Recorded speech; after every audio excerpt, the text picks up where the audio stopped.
Hello everyone and welcome to a new video. In this video I am making a colorful watercolor of Lake Louise that I visited on my vacation last year.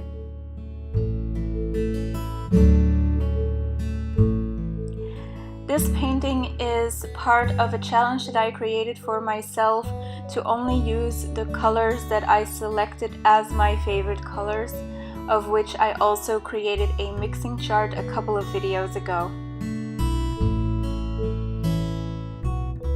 In that video I also explained that in the past I would just select these colors on a feeling and I would never consciously think about the colors that I am using.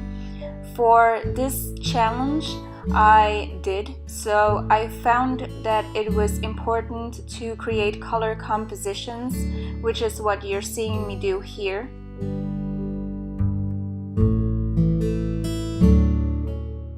For these compositions I used Caran d'Ache Supracolors. These are water-soluble pencils, and I use these because I know that my sketchbook isn't really good with handling watercolors, so I tried these to see what the effect they would have on my sketchbook.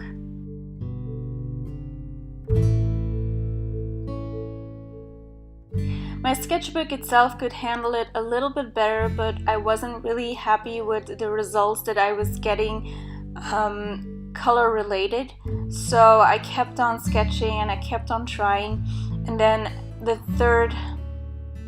fourth and the fifth sketch that you will see me do will eventually be with the watercolors that I normally use.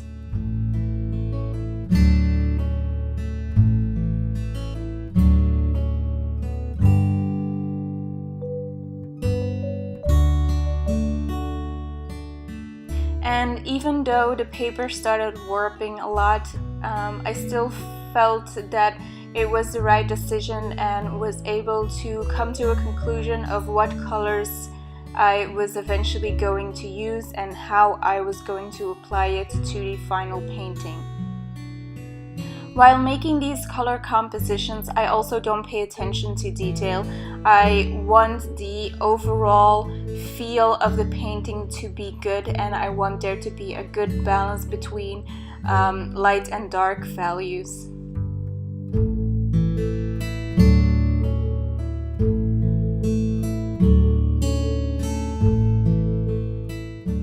As you can see, I wanted to go more towards a purple, orange kind of color. So in the last one I made it even more purple and less orange, and eventually that's the one I went with and decided to finish it with a black outline, which I usually do for my colorful watercolors.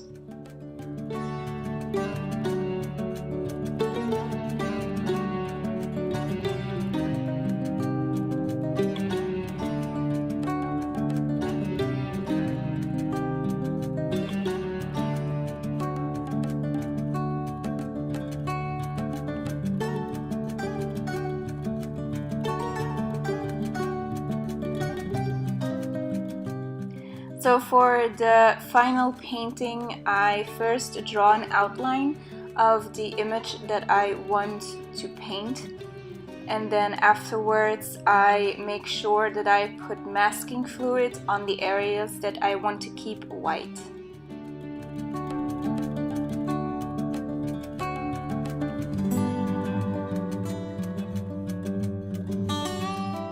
There is a lot of snow in this picture, but I didn't want to cover everything with masking fluid because I wanted the big areas of the snow to reflect some colors from the sky. So I only did the outer layers and the bigger part in the center to be completely white. The first thing I do is cover the entire paper with water so that when I put on the colors they flow into each other very easily. Since I have already had the sketch made before. I know exactly what I'm doing, so I'm actually just repeating the same steps I did in my sketchbook. I know how to layer my colors and which colors I'm going to use.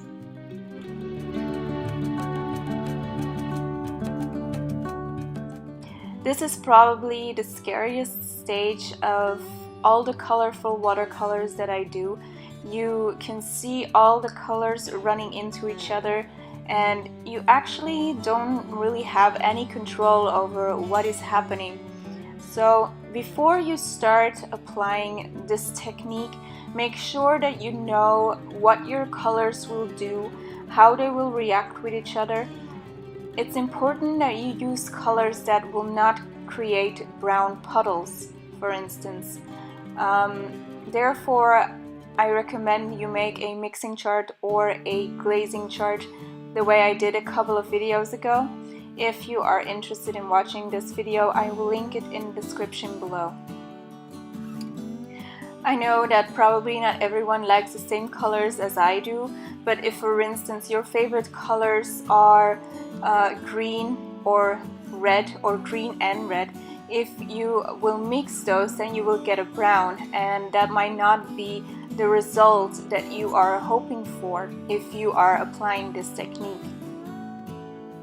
The colors that I am using are mostly placed on the purple pink side of the spectrum, and the only thing that doesn't really mix in there is the yellow and the orange, and yeah, also the alizarin crimson, which I am not even using in this painting because I know that it could create dirty colors. All this knowledge that I am explaining to you, of course, comes with practice and knowing your tools. So if you are new to watercolor, or even if you just buy a new set of paint, just test them out and see what they can do. Here I just removed a little piece of masking fluid and then I stopped myself because I usually draw over it with ink, but I thought it would be a little too harsh for this painting. So instead I'm using a mixture of the alizarin crimson and the Winsor green, which eventually will result in a blackish color. Since this black is created by a mixture of colors, it will not be as harsh as black ink. And since the black color is created with one of the colors that is already in my painting, it will complement the piece a lot more. Another reason why I did this is because I can dilute the color and allow the colors underneath to show through. As you see here clearly with the orange, you can still see part of it coming through the darker color.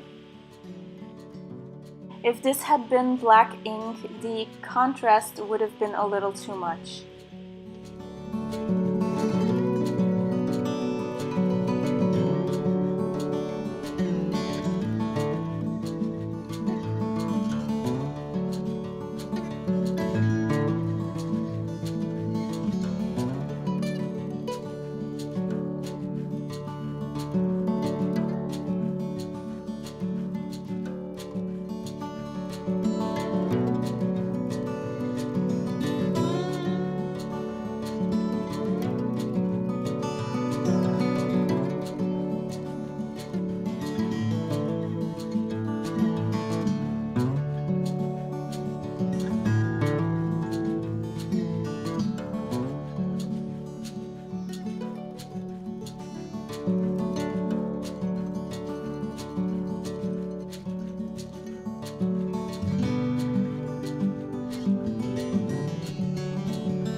After removing the masking fluid, I go over it with a little more color to make the white appear a little less harsh. After some more final edits, this piece is finished and ready to go on my wall.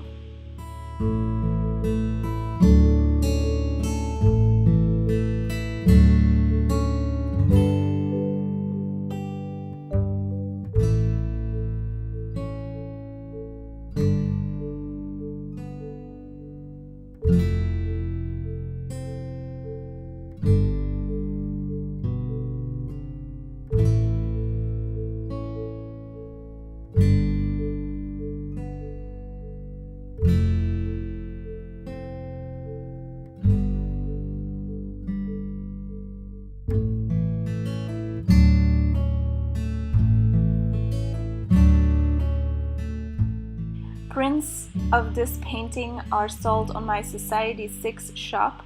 You can find a link in the description. And Society 6 also sells other merchandise that contains this print, so feel free. Thank you so much for watching, and until next time.